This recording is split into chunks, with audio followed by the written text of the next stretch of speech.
Good day and welcome to the Manage Self, Lead Others podcast, mainly for experienced and aspiring people managers. I'm your host, Nina Sunday, and a big thanks to C-Suite Radio and C-Suite TV for their support, and I truly appreciate them. This is the show to help you explore ways to become the best version of yourself at work as a manager. Each episode, you'll hear from some of the brightest business minds on the planet who share your passion to elevate and transform team culture. They share insights in self-leadership and leading others. Together, we can make workplace culture better. Are you ready? Because it's time to manage self, lead others.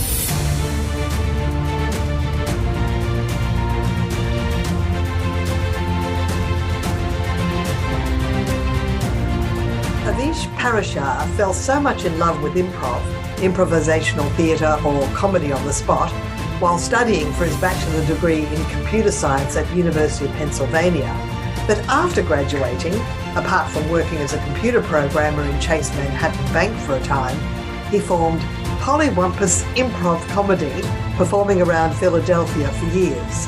Avish progressed to speaking and workplace training, using improv comedy as a tool to teach business skills of creativity, innovation, and adaptability. A past chapter president of National Speakers Association, Avish is author of 2 books, Improvise to Success, and the best-selling book I'm the proud owner of, Say Yes And avoiding the yes but trap is the theme of today's episode. Welcome, Avish Parashar. Thank you. I'm happy to be here. Thank you, Nina. Well, you're an improv expert, and our theme today is avoiding the yes but trap. So perhaps we could demonstrate to our listeners. I'm sort of game if you're willing to open up with a question, and we're going to start with one version and then we'll do it again with the second version. Is that right? Yeah, that sounds good. It's what I do with a lot of my clients. That's a fun way for us to start. Yeah. So you want me to start? Yes, please. Nina, where should we meet? Well, I know a really great cafe in the Sydney Opera House. Yes, but I think that's going to be a very touristy location. I don't know if I want to go there. Well, yes, but I've been there many times, and there's a secret cafe that's away from where all the people come and go, and the food is fabulous. Yes, but I'd rather go to a place that specializes in food, not to a cafe in an existing place.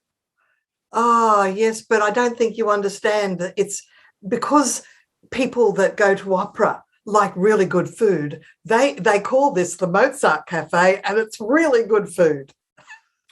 Yes, but that sounds like it's going to be a little fancy. I'm a very simple man with simple tastes. Oh, yes, but that's not the Benelong restaurant, which is the fine dining. It's geared for people that are going to the show, and it's cafeteria style, but fine dining quality food. It's the best of both worlds. Yes, but I don't really like opera, and I'm afraid I'll get feeling very weird being in an opera house.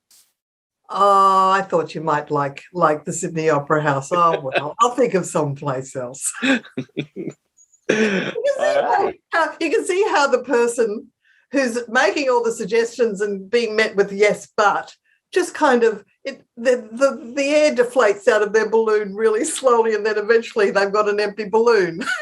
Oh, yeah, it totally, like, it saps your will to live almost. You just sort of like, I don't want to talk to this person anymore. All right, so we're going to try it the other way around now. So you ask the same question, do you? I'm going to try the same answer, but you'll be doing a different response. Okay. Yeah. So Nina, where should we meet? Well, you're a visitor to Australia, so I'd really like to suggest the cafe that I know in the Sydney Opera House. Yes, and since I'm new here, I'm going to trust that you probably know the best places to go eat.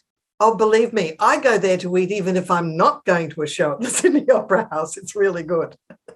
Yes, and if we're at the Sydney Opera House, I understand it's a very touristy location, so it's probably worth checking out while we're there. Well, absolutely, because the Sydney Opera House people that look after the entire facility, that they go to great pains to make sure that everything is high quality. So I feel confident you'll really enjoy my choice. And not only that, you get to say you've eaten at the Sydney Opera House. Oh, that sounds great. And Since it's the cafe, I assume that, even if I've got simple taste, I'll be able to find something that I like to eat there.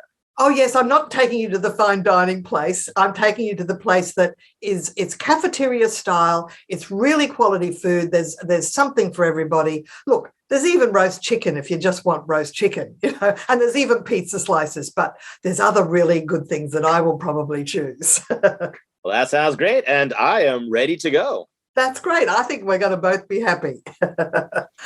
Well, wasn't that an interesting experience? I got more excited, and I felt so happy that you were happy with the yes and responses.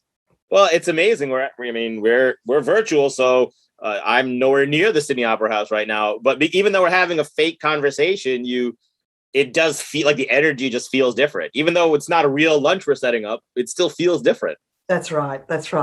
And look, I've actually come across this lesson at a training course 25 years ago. And it's been a personal practice of mine to consciously choose yes and rather than yes but, even though I catch myself out saying yes but. It requires a little bit of mental discipline. So when I saw your book, when I was at the National Speakers Association conference, I grabbed it because I went, you're the first person to put it in writing that I know of. And I'm thrilled that you've written this book, and I want to share it with my listeners. You say yes and. Well, thank you very much. I believe it's a bestseller on Amazon. I did the launch thing, so I did get to top of a category, like in the top 10. So that was exciting. And now I sell it mostly through some online, a lot with speaking engagements and things. So we just did an exercise called the yes but trap. And can you put in words the difference between the two, how it feels? Sure. And if you just listen to this, you probably could immediately feel it just as a listener. But yes but is negative. It's an argument, and can very easily hurt the relationship. We kind of jokingly said, like, at the end you feel like, I don't want to talk to this person anymore. And it stops all progress. Like, we made no plans, nothing advanced. And by contrast, yes and is positive. It feels good. It energized both of us just having this conversation, kind of built the relationship. And it made progress, right? We made decisions, we made plans. Here's what we're going to do. We're also going to see the Opera House while we're there. So it really, one is negative, damaging, and stops everything. The other is positive, building and collaborative, and keeps things moving forward. So if a manager replies to a team member's suggestion with a yes but, it's really just another way of saying no. Is that right? Yes, because whenever the general rule of thumb is when you say but, you are essentially negating everything you just said. So it could be, you know what? That is the best idea. I really like your ideas, employee. But it doesn't matter they liked your idea. They're just immediately going to throw it out the window. It's almost a red flag word, and people stop listening after that. Yeah, and if you think of the flip side, if you think of the worst like customer service you've received or the worst interactions, it was somebody saying but to you. Exactly. I'd love to help you, but you don't have your receipt, or but that's not our company policy, or but you didn't make the reservation far enough in advance. It's we hate hearing it. And when you add unfortunately and say but unfortunately, you can get they're all triggers. People get, it's a trigger. So really it's just a matter of changing just one word, changing but to and. Yes, and understanding the underlying mentality, because I've done this exercise with volunteers and audience members, and sometimes, especially in my earlier days when I didn't explain it or vet the people as well, you'll get someone who uses the words yes and, but they're still saying yes but. So you say, let's go to the cafe in the Sydney Opera House, and they would say, yes, and I don't really want to go to the Opera House. So the literal change is the first step, but it's understanding the mindset shift. It's really, and I tell people this, it's not a literal technique. It's a mindset shift of a yes, but attitude to a yes, and attitude. Why do you think the world says yes, but so much? I think it starts emotionally with defensiveness and fear are the two emotions that drive the yes, but response. So starting with fear, a lot of people are very uncomfortable with uncertainty. So they get a plan, they have a thing they want things to go. And when something comes in that's going to force them out of their comfort zone or that they're uncertain about the result, they get a little bit afraid. And so they respond with a yes, but like, yeah, but I don't want to step out of my comfort zone, right? Yes, but keeps us in our comfort zone. Yes, and forces you to take a step out. And so I think that's the first. And the second, which is a little bit related, is defensiveness. So sometimes if you're coming to me with a complaint or a criticism, I might get defensive, even if you're not saying negative to me. But if you say, "Oh, Avish, when you took my pen," I'll be like, "Oh, but like, yeah, but it was just a pen. Why are you upset?" Because now I feel like you're criticizing me, and I get defensive, and my ego response kicks in. And it's funny, you use the phrase, and I don't know if this is where it came from, about the message is the meaning or something like that. And I came across that in something, and I applied it to improv and then to communication, which is the meaning of your communication, or is the message the person receives. And what I mean by that is, like, it doesn't matter if I intended you not to be offended. The way you interpret it is like the point. And so if I look it through that filter, then it's my responsibility and I get accountability to how I communicate. Too many people, especially in like the work world, they just want to say the words. Like, if I just say the words, well, I'm now absolved of responsibility because I said what I was supposed to say, but they don't pay attention to, did the person get it? What message did the communication give to them? But when you take it from the perspective, oh, if you didn't understand my meaning properly, then I need to adjust how I communicate, not you need to adjust how you listen. Avish, that is so profound. And I think it's one of the biggest messages that young people to corporations often have to learn, because you do have to swallow your ego just a little bit and go, well, if that person didn't understand, what was it about my communication that was not clear? Or if that was the response I got, it's emotional intelligence to reflect upon your communications and go, if that was the response, what was it about what I said? Not my intention, but how it actually came out that contributed to that response. I think it takes a big person to be able to self-reflect in that way. Would you agree? Yes, because half the time you do that, you would logically be 100% right in that you said what you were supposed to say and the other person misunderstood you. It's understanding, are you more concerned about being right or getting a result? And that defensiveness, we're all concerned about being right.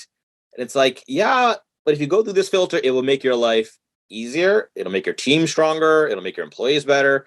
But it does take that discipline, putting that ego aside and being a little bit more mature and looking at the bigger picture.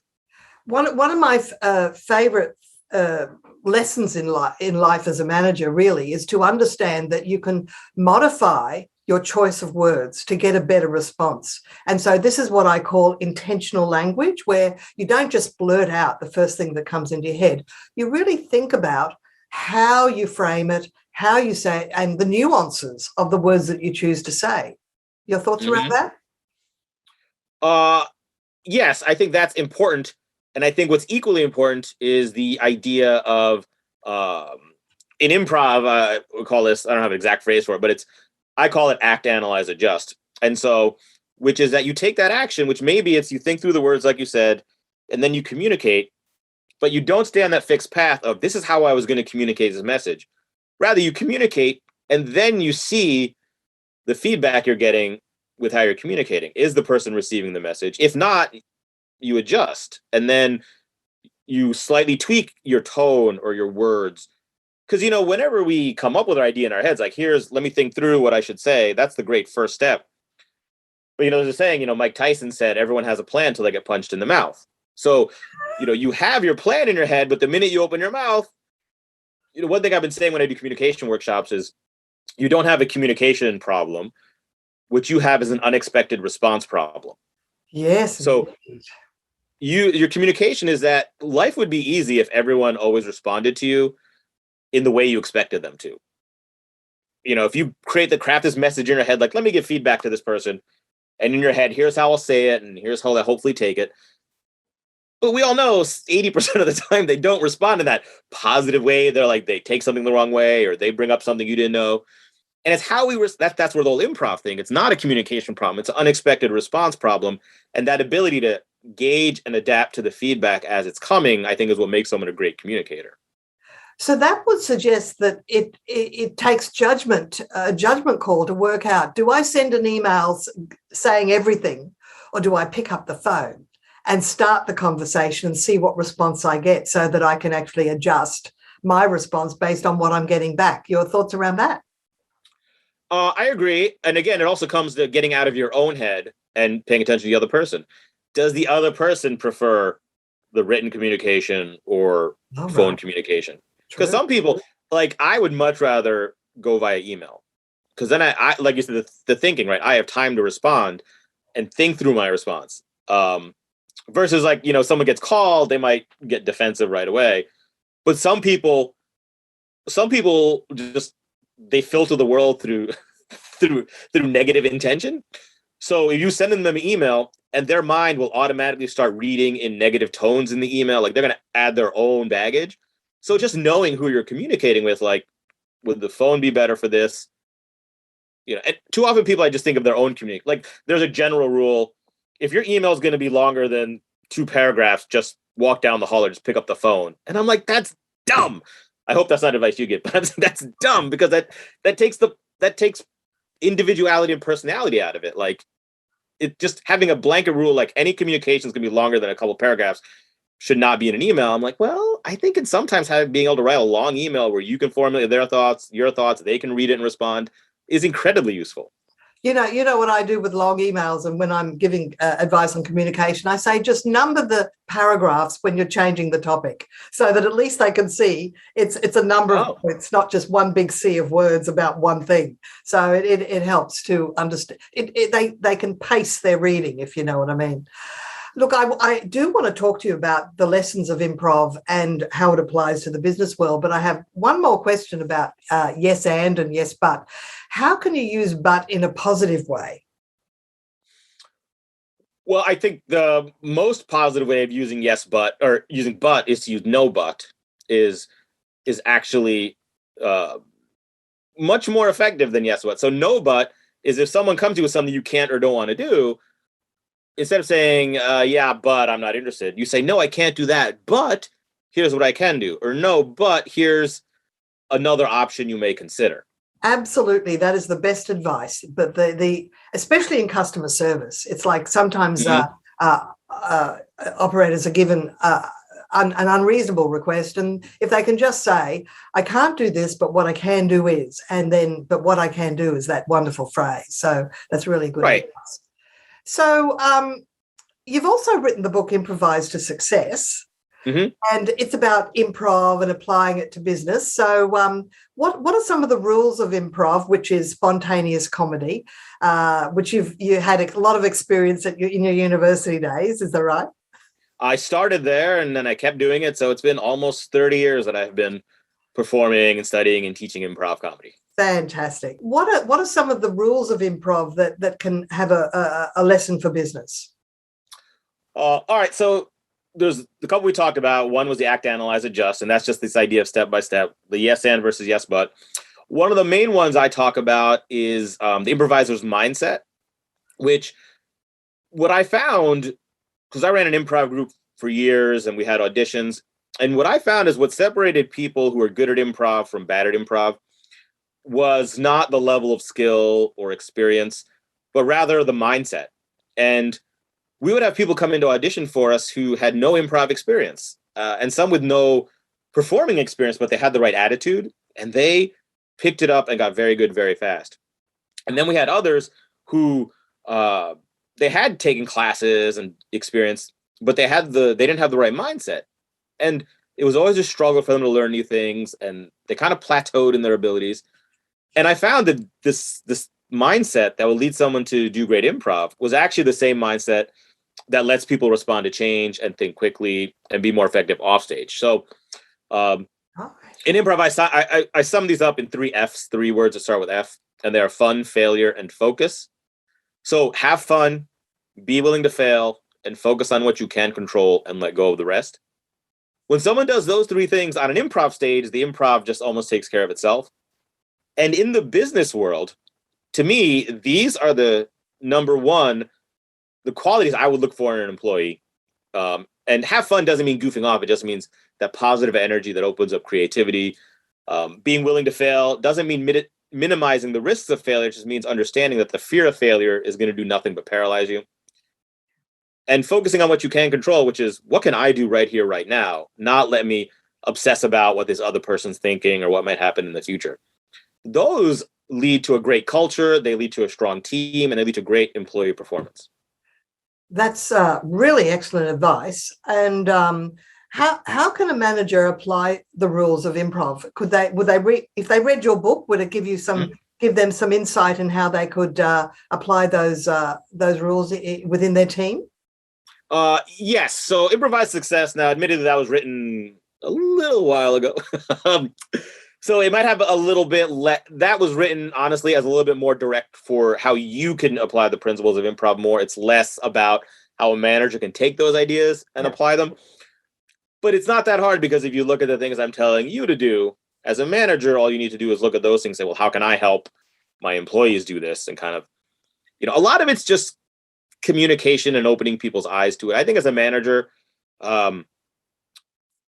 managing by questioning, Socratic method, getting people there is better than discipline. So in other words, if I come to you and say, you have to have fun, you're going to be like, what? That's crazy. But if I come to you and say, Nina, I noticed, we've got this project coming up. It's a lot of work. What would you like to do on this project that would make it more fun for you to do? And now I've got your mind thinking, and then you're going to have accountability because you'll have ownership to it, because you came up with the idea that you're going to do, instead of me saying, all right, in order to be fun, we're going to stop work at 4:00 and play charades every Friday. No, that's going to be dumb. Yes, indeed. I hear that. So how can you work with anybody in any time zone virtually around the world, or is it always face-to-face, or how can people work with you? Because of coronavirus and stuff, I have adapted. I've done a lot of virtual presentations. I do improv comedy virtually, which is always interesting, doing comedy and interactive improv when you can't see an audience. But to that point is, I can do it virtually, worldwide. I did my first, 2 a.m. local time presentation over the pandemic for a group in Singapore. So that was fun.